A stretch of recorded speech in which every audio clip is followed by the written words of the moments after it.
मणिपुर में सिर्फ 2 नहीं बल्कि 3-3 लड़कियों को भीड़ के द्वारा नंगा किया गया और उनको निर्वस्त्र कर उनके प्राइवेट पार्ट्स के साथ छेड़छाड़ की गई। ये तो वो 2 लड़कियां हैं जिनकी वीडियो सोशल मीडिया पे वायरल हो गई।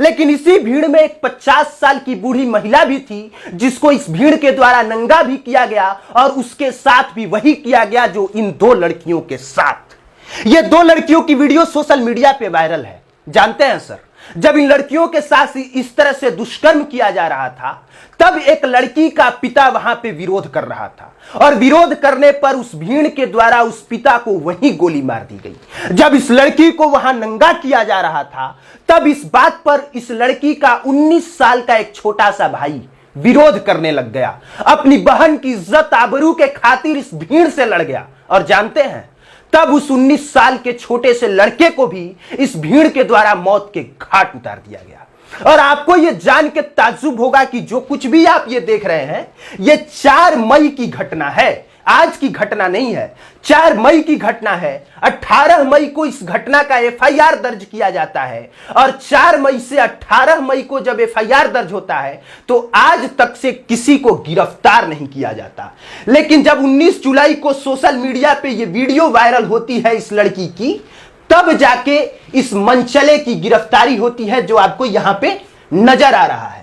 तब इसको गिरफ्तार किया जाता है। अब सोचिए कि हमारी सरकारें कहां सो रही हैं कि आपको अपने न्याय के लिए आपकी वीडियो सोशल मीडिया पे वायरल करनी पड़ रही है। और इन सबसे महत्वपूर्ण बात कि मणिपुर पिछले 78 दिनों से जल रहा है, लेकिन किसी के ना नींद खुले और ना ही किसी के कानों में जू रेंग रही थी। लेकिन जैसे ही इन लड़कियों की वीडियो सोशल मीडिया पे वायरल हुई, सबके पैरों तले जमीन भी खिसक गई और प्रधानमंत्री नरेंद्र मोदी के होश भी पाकता हो गए। लेकिन सबसे बड़ा सवाल कि इतने दिनों से मोदी जी आप कहां पे सोए थे? आपको पता ही नहीं चल पा रहा था कि आप ही का एक स्टेट मणिपुर, जहां पे आप ही की सरकार है, वो पिछले 78 दिनों से जल रहा है और उसे रोकने का अब तक कोई ठोस कदम नहीं उठाया गया। लेकिन सबसे बड़ा सवाल यह कि जानते हैं आखिरकार मणिपुर पिछले 78 दिनों से जल क्यों रहा है? इन लड़कियों को नंगा करके क्यों घुमाया गया और इतनी हैवानियत क्यों? अगर आप जानेंगे तो यकीन मानिए आप भी सोचने पर मजबूर हो जाएंगे कि क्या सिर्फ इतनी सी छोटी सी बात के लिए पूरे स्टेट को एक दंगे की आग में झोंका जा सकता है। मणिपुर में विरोध का क्या कारण है, अब इसको समझिए। मणिपुर में 2 अलग अलग कास्ट, 2 अलग अलग कम्युनिटी के लोग रहते हैं। एक कुकी और नागा रहते हैं, दूसरे मैतेई रहते हैं। कुकी और नागा क्रिश्चियन है, मैतेई हिंदू है। कुकी और नागा घाटी में रहते हैं और मैतेई ये 4 पहाड़ी में रहते हैं। मतलब मणिपुर में ही ये घाटी में और ये 4 पहाड़ी में रहते हैं। और मैतेइयों ने 2012 में अपील किया था हाई कोर्ट से कि हमको अनुसूचित जनजाति यानी कि शेड्यूल ट्राइब्स में डाला जाए। और इसी पर हाई कोर्ट पिछले लंबे समय से सुनवाई कर रहा था और सुनवाई करते करते हाई कोर्ट ने 27 मार्च 2023 को राज्य सरकार को निर्देश दिया कि मैतेइयों को शेड्यूल ट्राइब्स अनुसूचित जनजाति में कंसीडर किया जाए, ऐसा मणिपुर हाई कोर्ट ने कहा। और जैसे ही मणिपुर हाई कोर्ट ने कहा कि मैतेइयों को शेड्यूल ट्राइब्स में कंसीडर किया जाए, वैसे ही मणिपुर में आंदोलन होने लगा। और आंदोलन इसलिए होने लगा क्योंकि कुकी और नागाओं ने आंदोलन करना शुरू किया हाई कोर्ट के जजमेंट के खिलाफ में।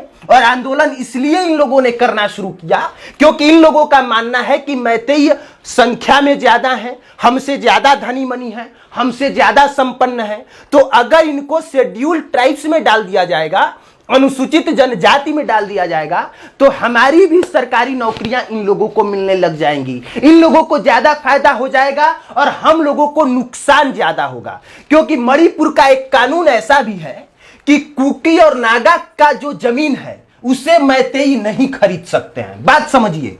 लेकिन मैतेइयों का जहां जहां जमीन है कुकी और नागा उसको खरीद सकते हैं।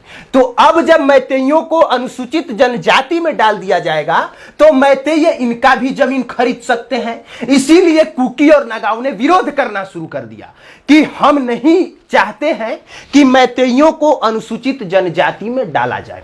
और विरोध का सबसे मेन रीजन यही है। और विरोध की भयंकर शुरुआत तब होती है जब मणिपुर के मुख्यमंत्री एक कार्यक्रम में जिम का उद्घाटन करने के लिए आते हैं। एक जिम का उद्घाटन करने के लिए मणिपुर के सीएम 28 अप्रैल को जिम का उद्घाटन करने के लिए उनको आना होता है, लेकिन उनके आने से पहले ही कुकी और नागा के जो लोग हैं उस जिम में आग लगा देते हैं। और जब उस जिम में आग लगा देते हैं तो मणिपुर में भयंकर बवाल हो जाता है। बवाल होने के बाद धारा 144 लागू होता है। 8 जिलों में कर्फ्यू लगा दिया जाता है। और जब 8 जिलों में कर्फ्यू लगा दिया जाता है तो all tribes students union Manipur एक मार्च निकालता है। उस मार्च में 60,000 लोग शामिल होते हैं। अब सोचिए कि students, all tribes students union Manipur एक मार्च निकाले, उसमें 60,000 लोग शामिल हों तो फिर क्या स्थिति बन जाएगी। और जब ये 60,000 लोग एक मार्च निकालते हैं तब तक से इन लोगों के बीच ये अफवाह फैल जाता है कि मैतेई लोगों ने कुकी के घरों में आग लगा दिया है। बस ये 60,000 लोग भड़क जाते हैं और भड़क जाने के बाद ये 60,000 लोग मैतेइयों के घरों में आग लगाना शुरू करते हैं। अब जब आग लगाना शुरू करते हैं तो 3 मई को भयंकर तरीके से हिंसा होनी शुरू हो जाती है। और जब हिंसा होनी शुरू होती है तो कुकी मैतेई को मारते हैं, मैतेई कुकी को मारते हैं। दोनों में से जो जहां दिखता है वहां पे भयंकर मारा काटी, एक दूसरे के घरों में आग लगाना, एक दूसरे की बहू बेटियों के साथ इज्जत के साथ खेलना, और ये सारा तमाशा भाजपा की सरकार बैठ के देख रही थी। यह सारा तमाशा केंद्र में बैठी नरेंद्र मोदी की सरकार देख रही थी और लंबे समय तक यह तमाशा चल रहा था। मणिपुर जल रहा था, लेकिन प्रधानमंत्री मोदी जी ने उच्च तक नहीं किया, अमित शाह ने उह तक नहीं बोला। हर तरफ खामोशी थी, जैसा ऐसा लग रहा था कि मणिपुर भारत में है ही नहीं।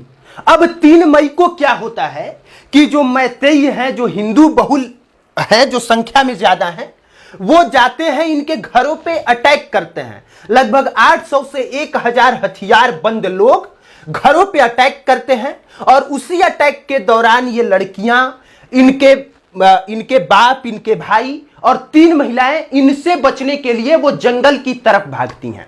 और जब जंगल की तरफ भागती है तो भीड़ पीछा करती है, पुलिस इनको प्रोटेक्ट करती है और पुलिस प्रोटेक्ट करके थाना लेके जा रही होती है।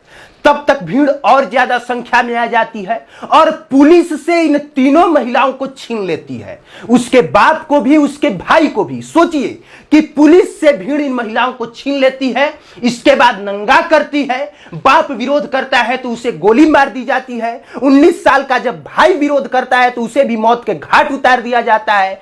फिर इन तीनों महिलाओं को दो लड़कियों की वीडियो वायरल हो जाती है और एक महिला की वीडियो वायरल नहीं हो पाती है, पर एफआईआर में उस तीसरी महिला का भी जिक्र है। तीनों को नंगा किया जाता है, उनके प्राइवेट पार्ट्स के साथ छेड़छाड़ की जाती है, उसकी वीडियो वायरल होती है।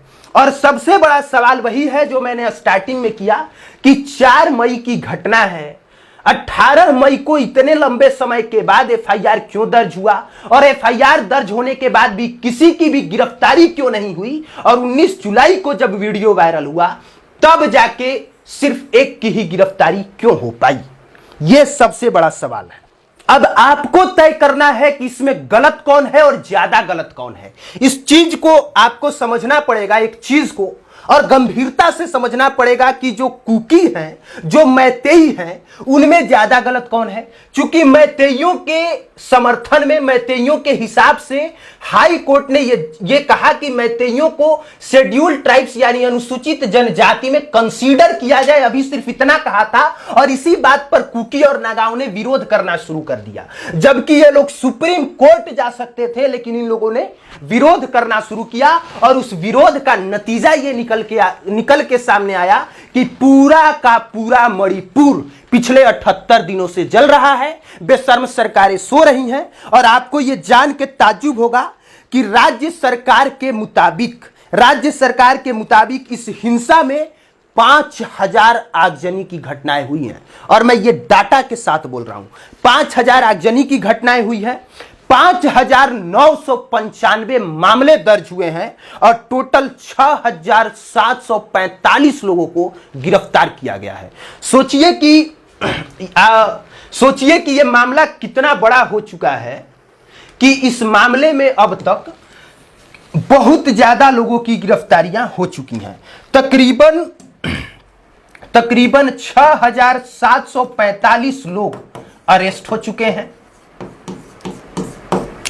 5,995 मामले 5,995 मामले दर्ज हुए हैं और लगभग 5,000 आगजनी की घटनाएं हुई हैं। इसी से आप समझ सकते हैं कि मणिपुर कितना जल रहा है, वहां पर स्थितियां कितनी गंभीर हैं। और इस बात का आप भी अंदाजा लगा सकते हैं कि सुप्रीम कोर्ट के मुख्य न्यायाधीश को कहना पड़ता है कि सरकारें अपना काम करें, नहीं तो फिर हमको अपना काम करना पड़ेगा। बाकी के लिए आप खुद समझदार हैं कि इसमें गलत कौन है, कितना गलत है, क्या होना चाहिए, क्या नहीं होना चाहिए। बाकी आप देख रहे थे पब्लिक प्लेटफॉर्म। मेरा नाम कुमार अभिनव है। देखने के लिए आपका धन्यवाद।